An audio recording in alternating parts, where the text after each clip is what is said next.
Hello, I welcome you all in this presentation related with the subject materials processing fundamentals and practicals. And in this particular presentation, I will be talking about the sheet metal operation, which is drying.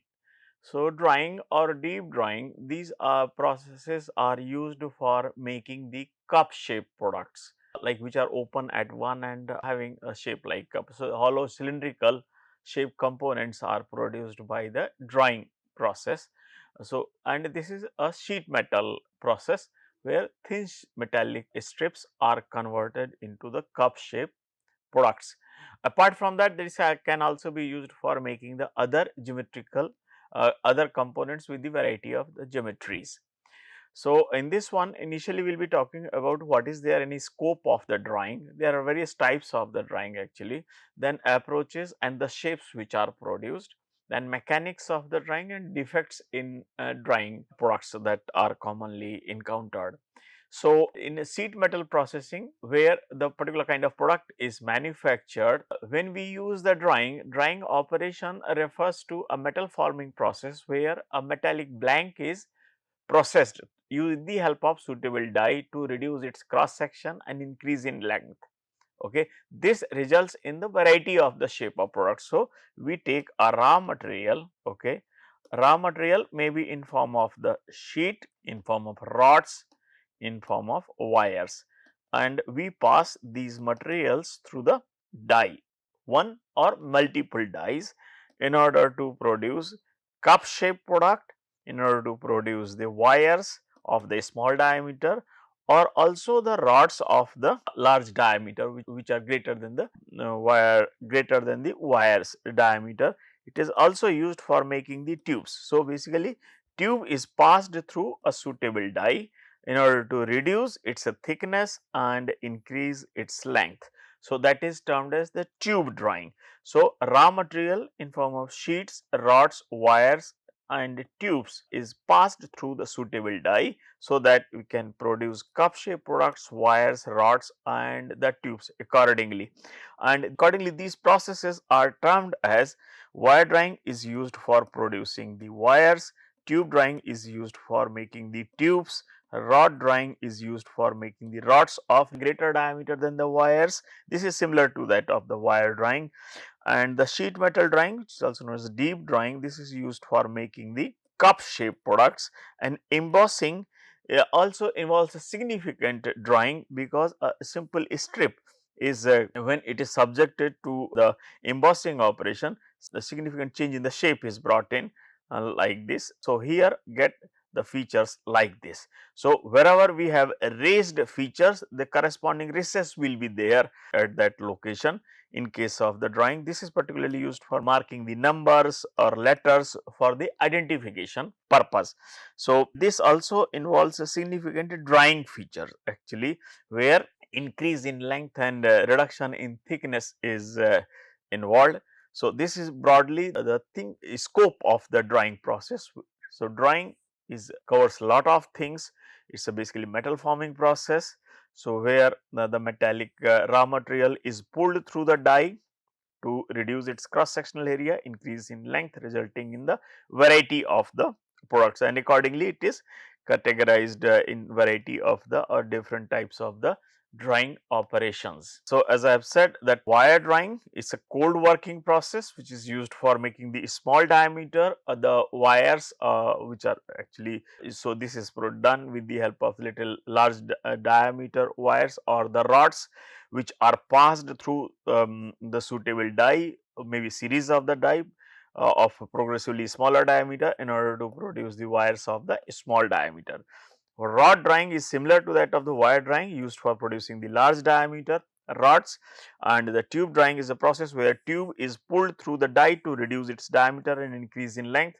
So, initially the diameter of the tube may be large and the wall thickness may be great, but when it is passed through the suitable set of the die, that the thickness is reduced and length is increased. So, the diameter you see diameter is reduced, wall thickness is reduced and length is increased. So, these are the three features which are realized in case of the tube drying. So, the tube drying will be leading to the reduction in the diameter, reduction in wall thickness and increase in length.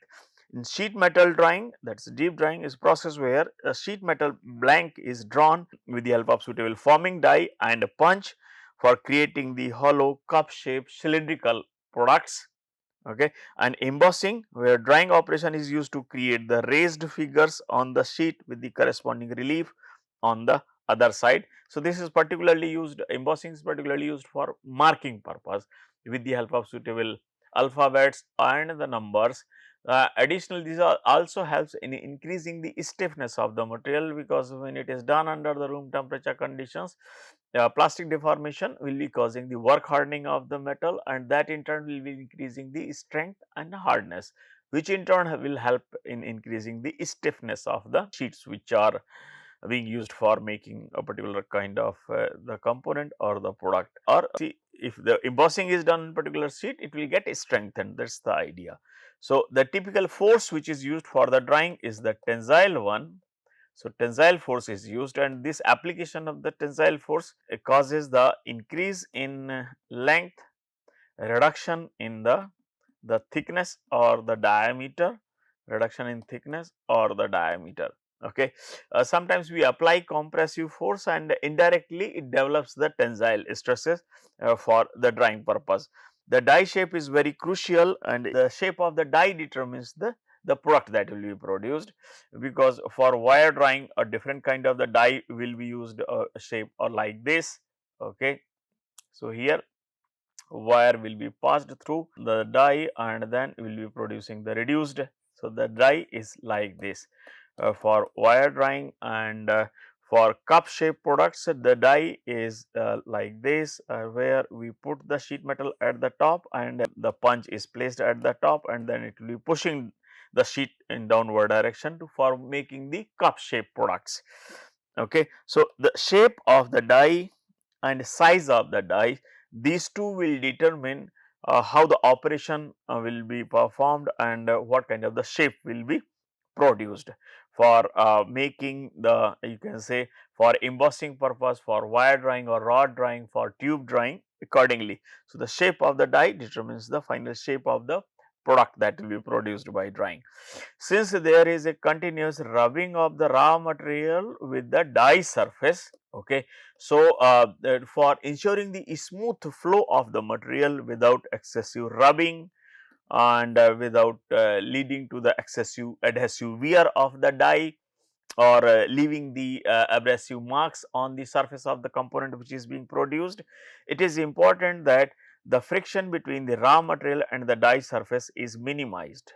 Okay, and for that purpose suitable lubricant must be used, otherwise it will be leading to the various scratch marks on the surface. So, scratch marks, galling, and even sometimes the cracking is also promoted if the lubrication is not proper. So, it is important that lubrication is crucial in drying operation to reduce the friction, improve the surface finish by avoiding all these features like scratch marks and the galling.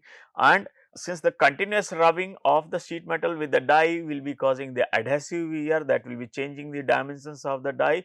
So, the life of the die will be compromised very badly. By using the suitable lubrication, if we can reduce the friction between the sheet metal and the die, then that will help in reducing the adhesive wear and extending the life of the die. Okay. And the residual stresses also develop in the sheet metal operations, because most of the time these are performed under the room temperature conditions, and whenever there is a differential deformation or localized plastic deformation, so that develops the residual stresses, especially if the residual stress is tensile in nature, then that will be compromising with the load carrying capacity under the tension. So, and the fatigue performance is also compromised. Therefore, whenever the residual stresses develop during the drying operation due to the differential plastic deformation, then this will be leading to the tensile stresses, and that in turn will be affecting the mechanical performance of the component which is being produced by the drying. Okay. So, what is the drying process and how it is executed? Okay. So, it uses the die, say this die, and you use one punch. So, the die and punch, both these die and punch geometrically are similar to those which have been used for punching and blanking, but here what is the difference, that the corner radius of the die, this is very high. Okay. This is particularly is important to avoid the shearing. Okay. At the same time, the gap between the die and punch is another crucial thing. So, which is usually kept at 1.1 times of the sheet metal thickness which is being deformed.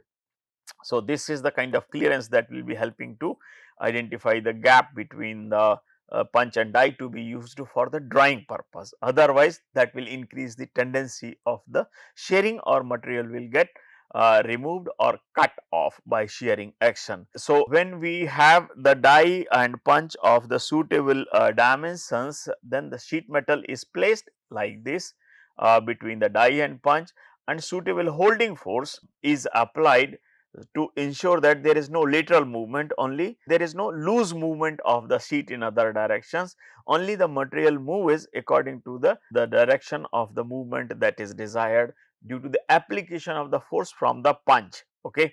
So, it will be moving like this, okay, and then it will be going in downward direction. So, this movement towards the center of the punch is the only thing that is expected during the drawing process. So, only the little force is applied with the help of the grippers to avoid unnecessary undesirable movement. So, this must be optimum. This is called holding force that is applied with the help of the grippers. So, if the holding force is very less, then undesirable movement in this direction, that direction can take place of the sheet metal, and that can produce the components that we may not be desiring or may not be looking for. If the force is too much, then it will be preventing the movement of the sheet metal as per the need for the drying process. So, if the gripper force is too much, then it will increase the tendency of the fracture of the sheet metal. Okay. So, we have to avoid both undue unnecessary movement this and that direction due to the less gripper force or holding force, or excessive holding force will increase the tendency of the cracking and fracture of the sheet metal. Okay.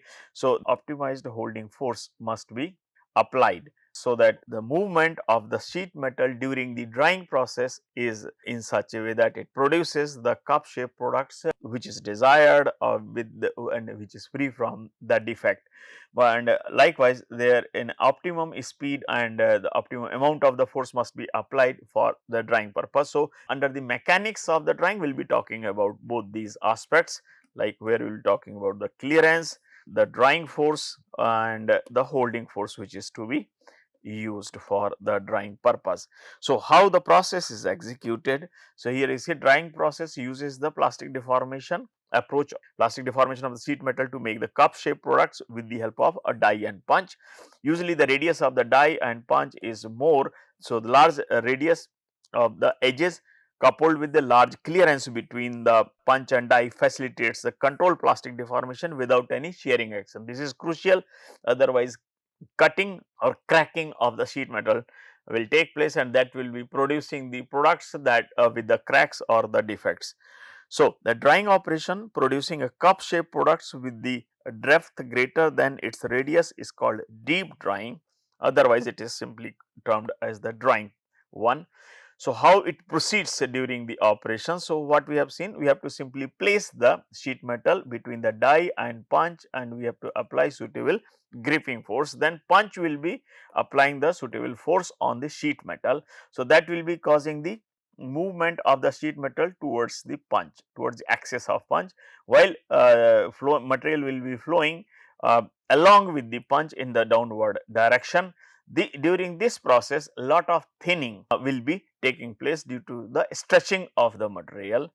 Okay. So, this is the intermediate stage, and when the punch move is completely in downward direction, a cup shaped product is produced.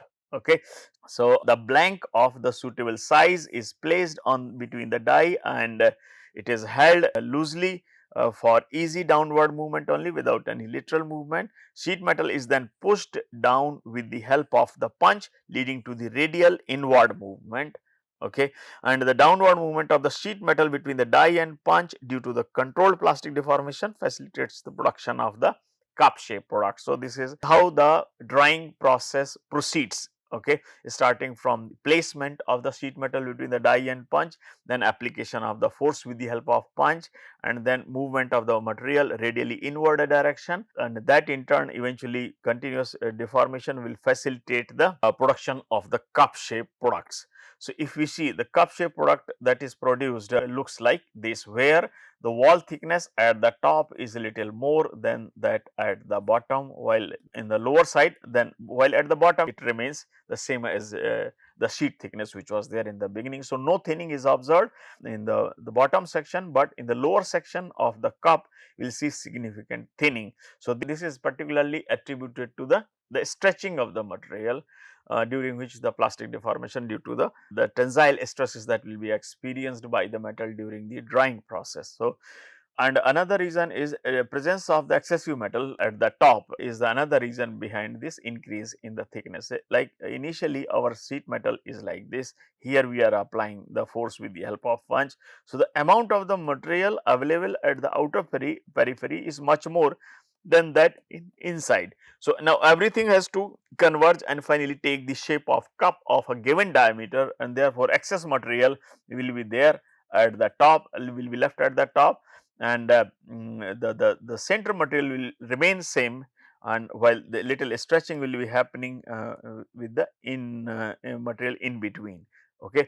So, presence of excess material during the drying in the later stages shows the tendency of the wrinkle formation coupled with a greater thickness. So, the wrinkle formation at the top we can see in this form.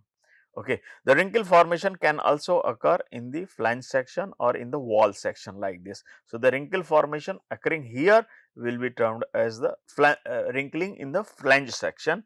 If it is occurring in the wall section, then it is termed as the wall wrinkling. Okay. Now, the deep drawing operations may take few stages. So, initially there will be little reduction in diameter, little increase in the thickness.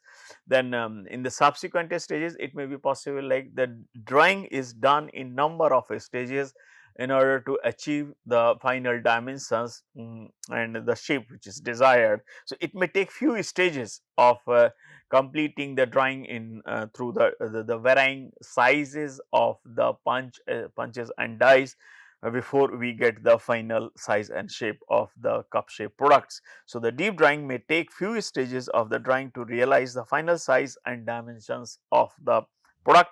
This operation is usually carried out with the help of suitable press of suitable capacity and at suitable speed. So, the press capacity means, so press capacity will determine the kind of the maximum force that it can apply, and the speed means the how fast it can move in downward direction to facilitate the drying process. So, both need to be identified and optimized in order to produce the cup shape products as per the need. So, this process is extensively used for making the sheet metal components, especially which are used in the automotive sectors. Ironing is the another variant of the drying operation where clearance between the die and punch is little further narrow, but it is large enough to avoid any shearing action, and this is particularly used for thinning of the wall. So, thinning of the wall can be realized up to 50% by the ironing. So, this involves the controlled plastic deformation involving significant thinning up to 50% of the sheet metal thickness of the cup shape products. So, thinning particularly helps in reducing the wall thickness and increasing the length, okay, like this. So, this reduction can be great actually. Thinning also takes place in that normal drying, but here in the ironing this thinning is significant, and main goal here is to reduce the thickness and increase in length.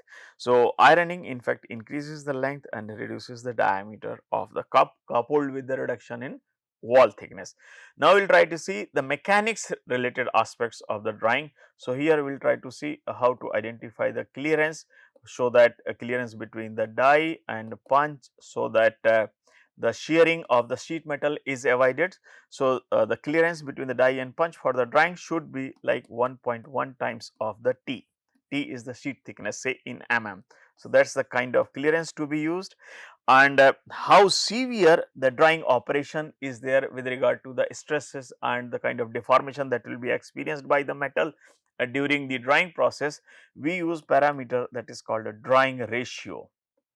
The drying ratio is basically the ratio of the diameter of the blank to the diameter of the punch. Okay. So, this dr indicates the severity of the drying process. Okay, measures the severity of the drying, means how far, how much the plastic deformation is involved during the drying, and that is measured with the help of the parameter that is called drying ratio, which is the basically the ratio of the diameter of the blank which is being drawn and the diameter of the punch. Okay, and this value is usually less than the 2, maximum 2, that is the kind of value, because otherwise it will create a lot of other troubles. So, if the so there is an upper limit also of the drying ratio or the severity of the drying that can be realized.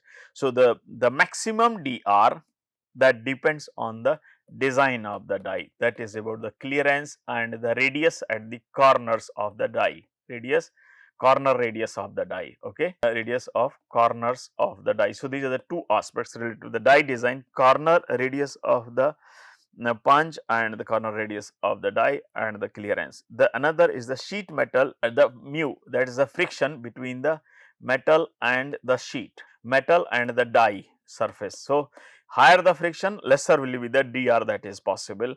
So, that is the idea. Otherwise, if the friction is too much, then it will increase the tendency of the cracking or the fractures.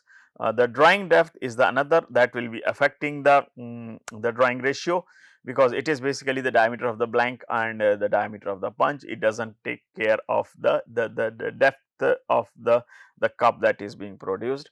And lastly, the factor that will be affecting the drying ratio is the sheet metal properties, the ductility, strength and work hardening tendency.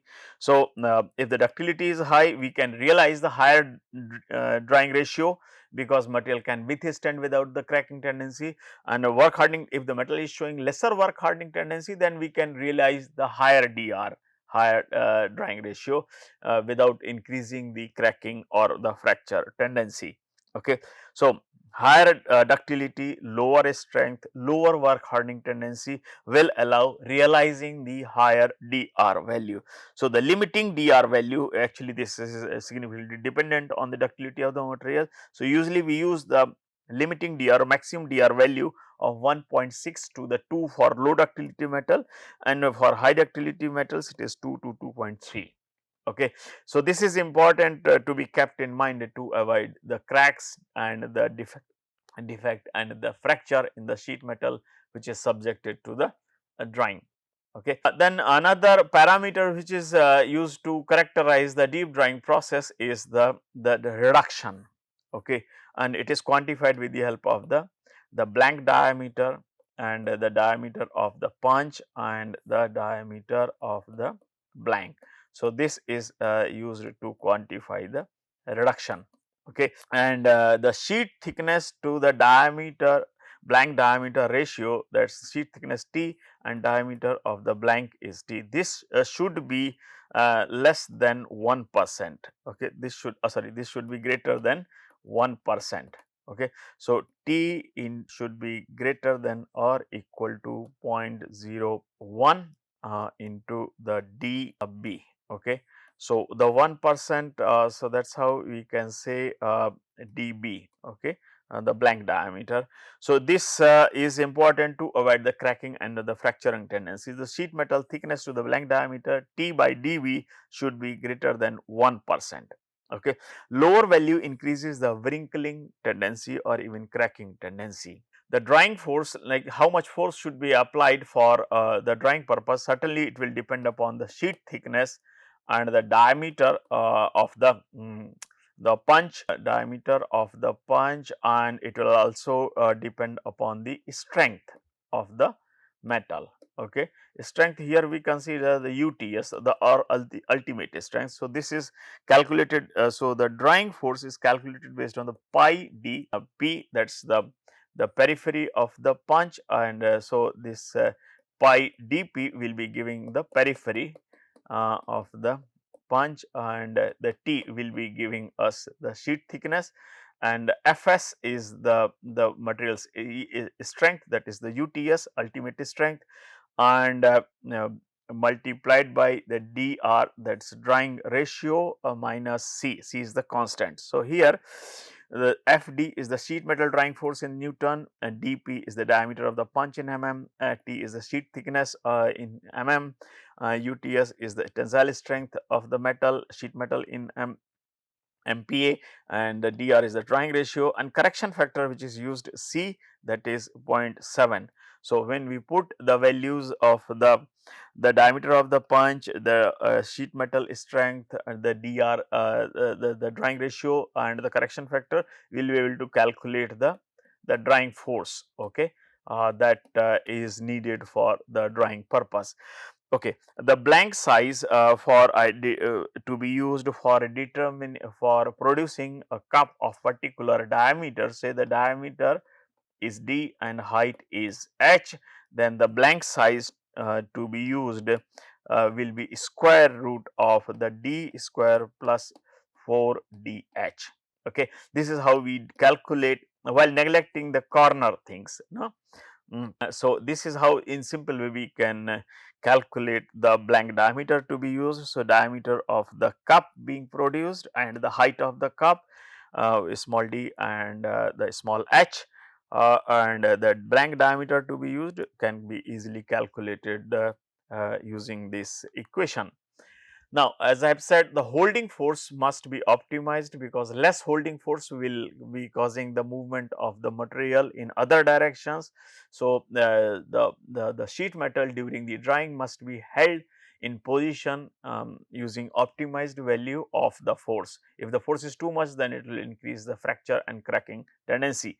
So, holding pressure is kept roughly about point say 15% of the yield strength, basically 1.5% of the yield strength. So, here 0.15 into the Fy is the yield strength of the metal. Okay. So, the holding pressure, once we have the pressure, then it is to be multiplied with the starting blank area. Okay. So, the holding pressure, that is 0.015 into the Fy, that is the yield strength, multiplied by the blank holding area, that we can identify from this equation. So, we on putting the values of the blank diameter, sheet metal thickness, punch diameter, and the radius, corner radius, we can determine the value of the holding force to be applied for drying purpose. During the drying, variety of the defects are encountered. If the material properties are not proper, clearance is not proper, holding pressure is not proper, or lubrication is not proper, then it will be leading to the variety of the defects, and these are particularly related with the plastic deformation, inappropriate plastic deformation, or adhesion between the sheet metal and the die surface. Okay. Or if the holding pressure is not proper, then it will be causing the defects like wrinkles formation or cracking, okay, or fracture of the corner. So, the common defects in the deep drying encountered or observed are like wrinkling, the fracturing, especially at the punch and die corners, earring, that is about the wavy edges at the top, and the tearing, and all of which can limit the process capabilities. Okay. So, just for the identification purpose, if we see the wrinkle formation at the edges, at the flange is like this, and the wall thickness wrinkle formation in the wall thickness of the cup shape product will look like this, and the rim can also fracture at the top. So, that will be the fracturing at the top or at the bottom, and the corner fractures can look like this, the directional earring where the top surface is showing the indications of the waviness, and then miss strike. Okay. So, the wrinkling, we will be looking into the causes and the what we get at the end of the particular kind of the issues when it is observed during the drying. So, the wrinkling occurs when the sheet metal buckles or folds, often on the flange or the top surface, top side of the cup shape product that is being produced due to the compressive stresses, and the causes the excessive deformation, poor blank holding force, or improper die design. Consequences like affects the forming accuracy surface smoothness of the part, and in severe cases it can prevent the material from flowing into the die cavity and leading to the tearing or fracture. Okay, fracturing, this happens when the sheet metal breaks or cracks, usually at the punch and die corners due to the exceeding material, when the stress is being experienced at the corners of the die and punch is greater than the tensile strength, then cracking and the fracturing will be happening. So, the cause is like insufficient clearance between the die and punch, improper lubrication, or very high drying speed is used. So, under the high drying speed, metal tends to behave like a brittle material. So, the consequence is results in the defective parts, and that it can also damage the tools.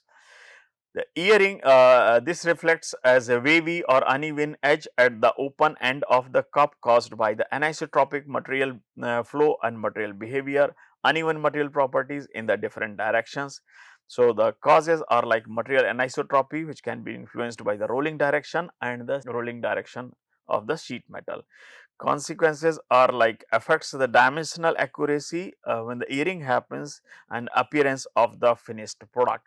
Tearing, this occurs when the sheet metal splits or rips apart, often along the flange or on the wall due to the excessive stress concentration.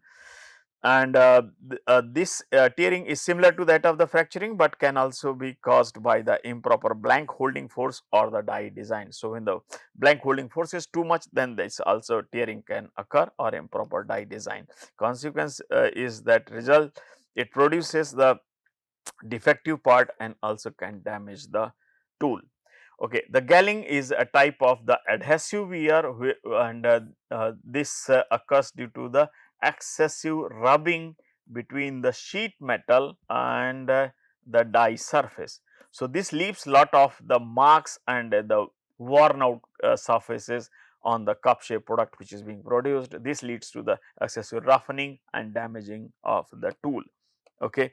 So, the galling is a type of adhesive wear where material from the sheet metal adheres to the surface of the die, causing the high roughness and damage to the die or the punch. Okay. So, causes are like excessive friction between the sheet metal and the die, and also due to the poor lubrication. Consequences like poor surface roughness on the drawn part and can also damage the tools. Other defects that are observed are like in form of scratching. This occurs due to the excessive rubbing between the sheet metal and the die, resulting in the rough surfaces. Spring back is like due to the elasticity of the material. So, after the deformation, material tends to regain the original shape, and because of this some kind of the correction in dimensions is observed. So, the tendency of the drawn part to return to its original shape after being deformed leads to the inaccuracy in the dimensions. So, basically the tolerance and the dimensional accuracies are compromised when the spring back effect happens. So, this particularly happens due to the elastic deformation of the component which has been produced by the drying process. So, the elastic deformation component in the deformed component produced by the drying process. So, this tends to get regained and get neutralized, and because of this we will find the change in dimensions of the drawn components, and that in turn will be leading to the dimensional inaccuracies. So, uneven wall thickness can occur when the sheet metal does not flow evenly during the drying process, resulting in the variation in the thickness. So, now I will try to summarize this presentation. In this presentation, I have talked about the approach of the drying process, what are the common defects encountered during the process, and how to determine the drying force, holding force, and the clearance during the drying, so that the defect formation tendency is minimized and the sound the products by the drying process can be produced. Thank you for your attention.